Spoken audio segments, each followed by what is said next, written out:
Kakatapos nga lang namin mag-celebrate ni Oinky ng aming first wedding anniversary at kinabukasan ay babalik na naman kami sa Samar kasi nga ay may kailangan gawin doon si Oinky. Tawid-tawid lang kami ng Samar at Leyte. Naalala ko pa dati na almost every weekend ay pumupunta at umuwi kami dito sa Hindang. So sa aming biyahe ay nakasanayan ko na palagi kong suotan si Oinky ng helmet at siya naman palagi ang nagpe-pray para sa aming biyahe. From Hindang ay tumigil muna kami sa Inupakan para magpagasolina. Palagi pala kami nagfu-full tank kasi nga napakalayo pa ng biyahe namin, mga 3 oras. Pagkatapos ng ilang minuto ay dumating na kami sa Baybay at dito kami dumaan sa diversion para shortcut at hindi na pupunta pa doon sa Baybay City mismo. May diversion din dito kung pupunta ka ng Ormoc. At dito sa lugar na to nagsisimula ang paliko-liko na daan. Medyo mahaba din pala ang liko-liko na daan dito kasi nga ay nagsisimula ito sa Baybay hanggang makarating ka ng Abuyog. Sa gitna ng Baybay at Abuyog ay ang Mahaplag kung saan maraming nagtitinda ng mga kakanin dito such as puto at bibingka.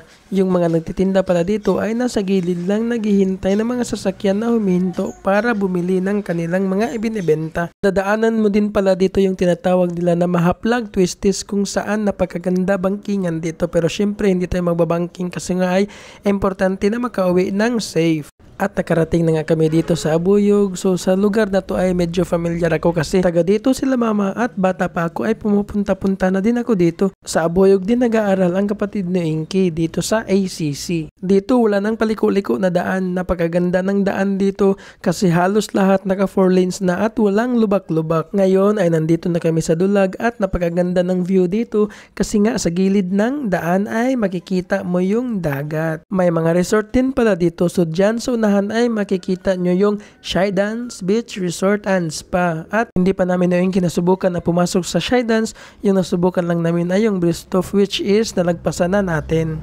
Sa part na to ay medyo malapit na to sa Tacloban. Yung susunod ay Tolosa, Tanawan at ang Palo na. So dito nga ay nakarating na kami sa Palo. So dito tayo dadaan sa right side kasi ito yung papuntang Tacloban. Kasi kung didiretso ka, yan yung daan papuntang Santa Fe, papuntang Haro at papuntang Carigara. From Hindang to Palo ay usually umaabot ng 2 oras at 3 oras naman kung dun sa Samar. Medyo kabisado na namin ang daan kasi nga ay pabalik-balik na lang kami dito. Napagpasyahan din namin na Inky na kumain muna ng tanghalian bago pupunta doon sa Samar kasi nga nung time na to ay 11 something na. Dito nga kami kumakain sa McDo kasi ito yung paborito at gusto na fast food chain ni Inky. So ayan, pray mo na bago kumain. Dito pala si Inky yung nagpe-pray. Parang kaninang umaga kasi ako yung nagpe-pray. So kapag kumakain kami, palit-palitan kami ng pagpe-pray. Hindi na kami naka-video dito kasi dapat 1 o'clock ay nandun na sa Tuminamos dun sa Samar. 1:02 ng hapon nung nakarating kami sa Tuminamos at nandito rin pala sila Pastor Luloy. So thank you Lord for the safe travel and for always guiding us sa biyahe namin ni Oinky.